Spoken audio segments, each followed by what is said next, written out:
WrestleMania के वो moments जो मैच के दौरान नहीं होने चाहिए थे। Number 10, Shane McMahon tears his squad. WrestleMania 39। WrestleMania 39 में एक हैरान कर देने वाली वापसी हुई जब शेन मैकमैन डब्ल्यूडब्ल्यूई में वापस आए और उन्होंने द मिज को चुनौती दी। ऑडियंस ने जोर शोर से मैकमैन का स्वागत किया, लेकिन जल्द ही ये खुशी चिंता में बदल गई जब मैकमैन दर्द में मैट पर पड़े हुए थे।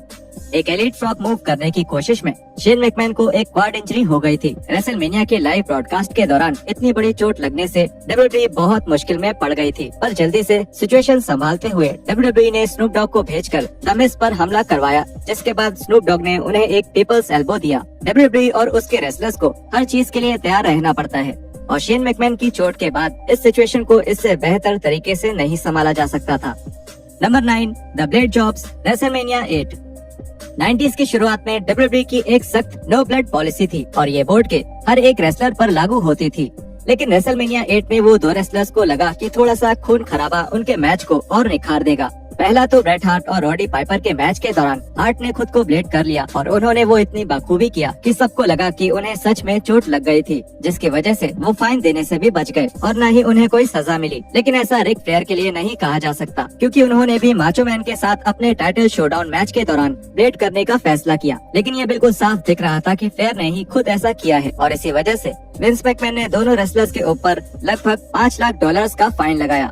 लेनी पफो ने बताया कि मैकमैन ने फ्लेयर के ऊपर सच में बहुत गुस्सा किया था, लेकिन पफो ने यह भी माना कि उस मैच में फैंस को रिक का वो काम अच्छा लगा था। रिक को सच में मैच के दौरान ब्लेड करने के लिए विंस मैकमैन से बहुत कुछ सुनना पड़ा और उन्हें फाइन भी भरना पड़ा। जब मैंने आंटे द जायंट के लिए वो ब्लेड जॉब किया था, उसके बाद से चीजें बदल गई हैं। कंपनी को उस वक्त नहीं चाहिए था कि उसके रेसलर्स ब्लेडिंग करें, लेकिन रिक को पता था कि उनके ब्लॉन्ड बालों से खून आता देखना फैंस को पसंद था और इसलिए उन्होंने ये किया। विंस बहुत गुस्सा थे, लेकिन फैंस को वो पसंद आया था। Number 8, the Big Show spot gets cut short. WrestleMania 33। WrestleMania 33 में हुआ Andre the Giant Memorial Battle Royal एक आम बैटल रॉयल ही था, लेकिन बिग शो का उस मैच से जल्दी निकल जाना काफी हैरानी भरा था, क्योंकि बिग शो उस मैच के सबसे बड़े रेसलर्स में से एक थे।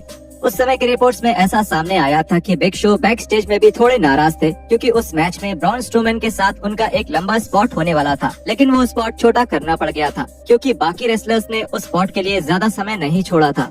डब्ल्यूडब्ल्यूई के पुराने रेसलर शॉन वॉल्टमैन AKA एक्स-पैक ने इस बारे में रेडियो शो पर बात करते हुए बताया था कि वो खत्म होने से पहले ही बिग शो ने बैटल रॉयल में शामिल कुछ रेसलर्स को पीछे बुलाया और उन पर गुस्सा किया। मुझे लगता है कि वो उनके ऑस्ट्रोमैन के स्पॉट के बारे में था, क्योंकि उनका वहाँ एक स्पॉट था और वो उनसे बहुत जल्दी छीन लिया गया था। Number 7, Dominik Mysterio throws water at his sister. WrestleMania 39। WrestleMania 39 में आखिरकार रे और डोमिनिक मिस्टीरियो का आमना सामना हुआ था।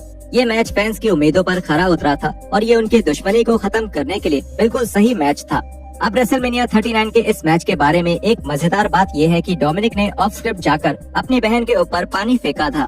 ये मूव एक बढ़िया स्पॉट था, जिससे इस मैच की गर्मी और बढ़ गई थी। द रिंगर रेसलिंग शो पर एक अपीयरेंस के दौरान खुद डोमिनिक ने स्पॉट के बारे में बात करते हुए बताया था कि मुझे नहीं पता था कि मैं अपनी ही बहन पर कुछ फेंक दूंगा। मैं बस रिंग तक गया और मैंने उसे कप पकड़े हुए देखा और सोचा इस बेवकूफ ने कप पकड़ा हुआ है। मैंने वो छीना, मैं वो पीने वाला था और फिर मैंने देखा उसमें थोड़ा सा पानी है और कहा ये तो बस इतना सा है, तो मैंने सोचा ये मैं उसके मुंह पर ही फेंक देता हूँ। लेकिन हाँ, वो मजेदार था। अब जब मैं उसके बारे में सोचता हूँ, मैंने वो थोड़ा जोर से फेंका था। उसको इसकी बिल्कुल उम्मीद नहीं थी। बहुत मजा आया था। मुझे उम्मीद है मुझे और भी ऐसी चीजें करने को मिले जिससे वो लोग परेशान हो, क्योंकि मुझे बहुत मजा आता है। Number 6, Raven almost gets the power. WrestleMania 17। शुरुआत से लेकर अंत तक रेसलमेनिया 17 में सभी चीजों ने एक साथ मिलकर एक शानदार और फैंस को पसंद आने वाला एक पेपर व्यू इवेंट दिया। इस शो के कुछ अंडररेटेड मैचेस में से एक था केन, बिग शो और रेवन के बीच हार्डकोर टाइटल के लिए हुआ मैच। इस मैच के एक इनफेमस स्पॉट में रेवन बैक स्टेज में एक गोल्फ कार्ट को एक नकली दीवार में मारते हुए दिखे थे और इस दीवार के पीछे पूरी बिल्डिंग का पावर सर्किट मौजूद था। रेवन ने लगभग पूरी एरेना की पावर ही उड़ा दी थी और ऐसा करने से वो बस कुछ इंचेस दूर थे। फाइटफुल पर बात करते हुए रेवन ने इस हादसे को याद करते हुए बताया कि मैंने रेसलमेनिया के इतिहास का सबसे शानदार स्पॉट खराब कर दिया। हमें बस ड्राइव करना था और बिग शो चोक कर रहे थे उसी दौरान और मुझे बस पूरी बिल्डिंग में वो कार्ड घुमाना था जब केन भी हमारा पीछा कर रहे थे। फिर ये हुआ कि वहाँ एक फेंस था जो एक दीवार की तरह लग रही थी, तो मैंने सोचा कि अगर मैं उसमें जाकर मार दूं और ये कार्ड उछल जाए तो वो बहुत मजेदार लगेगा, क्योंकि मुझे एक 400 पाउंड्स का आदमी चोक भी कर रहा था। तब मैंने दीवार में गाड़ी मारी, लेकिन मुझे कुछ महसूस नहीं हुआ और मैं कार से गिर गया। लेकिन सबसे अच्छी बात ये थी कि एमी उस पूरी बिल्डिंग की पावर उड़ाने से बस कुछ ही इंच दूर थे।